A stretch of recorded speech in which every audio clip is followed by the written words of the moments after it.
May nagpupugad na dun sa ano natin, ayun, no? Ayun siya, oh.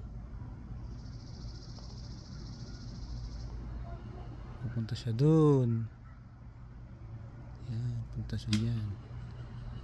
Tignan natin.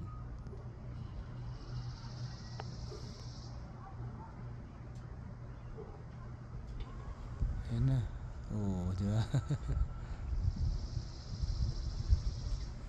Dalawa sila.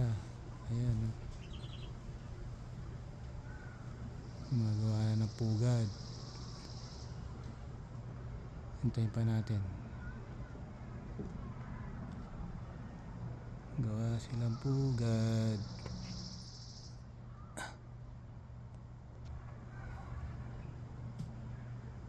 Tagal.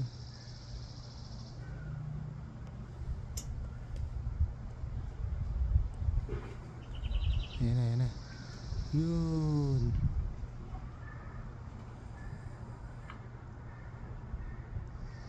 Makagawa ng ganyan sa bahay.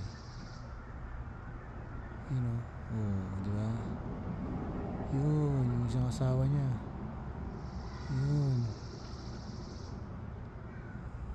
Gumagawa ng pugad. Ayan, oh. Diba? Nice.